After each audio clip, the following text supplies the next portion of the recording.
ہمارے سینکڑوں کارکنان کو گرفتار کیا گیا اور اس وقت بھی تقریباً 200 سے زائد کارکنان پنجاب میں گرفتار ہیں۔ لاہور میں بڑے پیمانے پر لوگوں کو گرفتار بھی کیا گیا ہے اور FIR بھی کاٹی گئی ہیں۔ اسی طرح اکاڑا میں اور اسی طرح ملتان میں اور صوبے کے بہت سارے علاقوں میں جماعت اسلامی کے بعض بزرگوں کو بھی گرفتار کیا گیا ہے، کسی کو نظر بند کیا گیا ہے، ذمہ داران کو۔ میں پنجاب حکومت کے اس فاشسٹ رویے کی مذمت کرتا ہوں اور متنبہ کرتا ہوں کہ فوری طور پر ان گرفتار شدگان کو رہا بھی کیا جائے اور ان کے سارے مقدمات ختم بھی کیے جائیں۔ دوسری صورت میں ہمارے پاس یہ آپشن موجود ہے کہ اس دھرنے کا رخ ہم کسی طرف بھی کر سکتے ہیں۔ عیسائیت اور مذاکرات ساتھ ساتھ نہیں چلیں گے۔ مذاکرات کے لیے حکومت نے یہ بات کہی ہے کہ ہم بات کرنا چاہتے ہیں، کچھ نام سامنے آئے ہیں اور ان ناموں کے حوالے سے ہم نے مشاورت کی ہے۔ ہمارے کچھ تحفظات ہیں۔ لیاقت بلوچ صاحب کو ہم نے یہ ذمہ داری دی ہے، لیکن میں کمیٹی کا اس وقت اناؤنس کروں گا جب گورنمنٹ کی طرف سے جو کمیٹی ہے وہ واضح ہو کر سامنے آئے گی اور ہمارے تحفظات کو اس میں پیش نظر رکھا جائے گا۔ یہ 1 گھنٹے میں یہ کام کر لیں تو ہم 1 گھنٹے میں اناؤنس کر دیں گے، لیکن اس طرح نہیں چلے گا۔ تیسری بات یہ ہے کہ ہم جو دھرنا دینے کے لیے آئے ہیں، کیوں آئے ہیں؟ اس لیے آئے ہیں کہ ہم پرامن سیاسی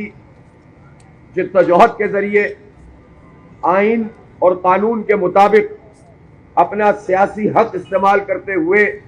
پاکستان کے 25 کروڑ لوگوں کا مقدمہ لڑ رہے ہیں۔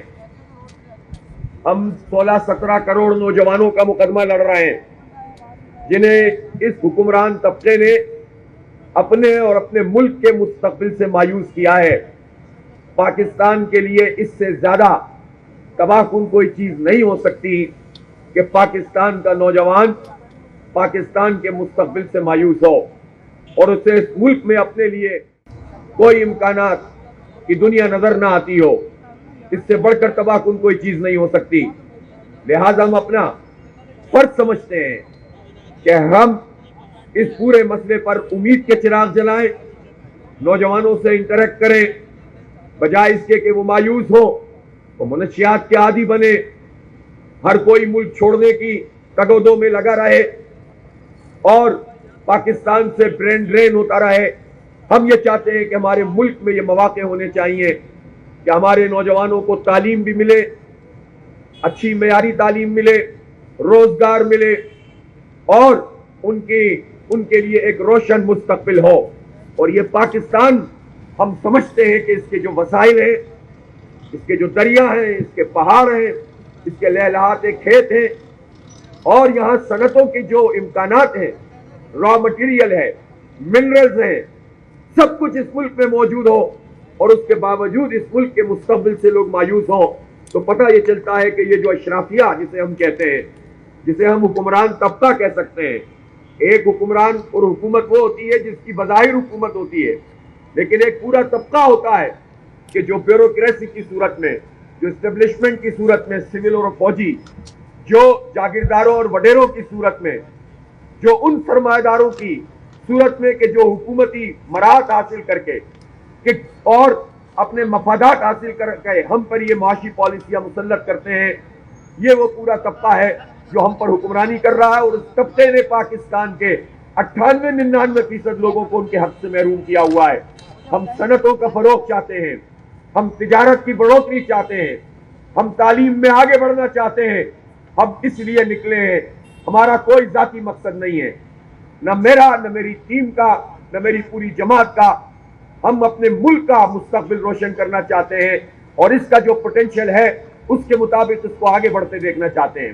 ہم اس لیے آئے ہیں کہ ہم ان IPPs کو لگام دینا چاہتے ہیں، وہ IPPs جو ہمارا خون نچوڑ رہی ہیں، وہ IPPs جن میں سے بہت سی آئی پی پیز کی مدت مکمل ہو گئی ہے. وہ آئی پی پیز جن کے مالکوں کی ذرا تفصیلات میں جائیں تو پتہ چلتا ہے کہ ہر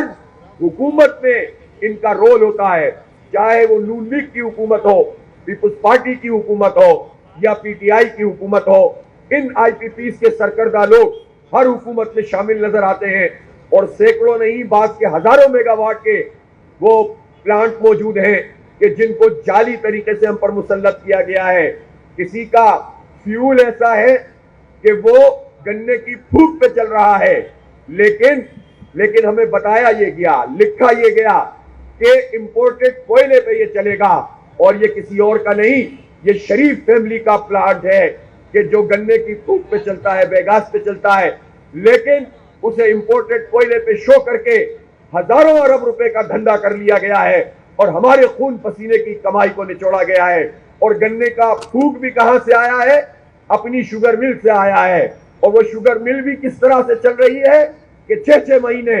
سال کسانوں کو پیمنٹ نہیں کرتے, 1.5-2 ارب روپے کے نادہندہ ہوتے ہیں. پہلے پیمنٹ نہیں کرو, پھر فیکٹری چلاؤ اور اس فیکٹری میں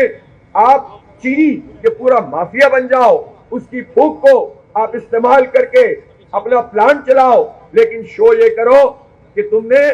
امپورٹڈ کول پہ یہ چلایا ہے. تو اس طرح آپ سوچ سکتے ہیں کہ یہ مافیا, یہ تو ایک مثال میں نے آپ کو دی ہے جو خود شریف فیملی کی مثال ہے جو حکمران طبقہ ہے, اور ان سے ایسوسیٹڈ جتنے اس طرح کے پلانٹس ہیں کہ جنہوں نے پاکستان کے عوام پر ظلم کیا ہے, پاکستان پر ظلم کیا ہے, ہم انہیں اب نہیں چلنے دیں گے انشاءاللہ تعالی.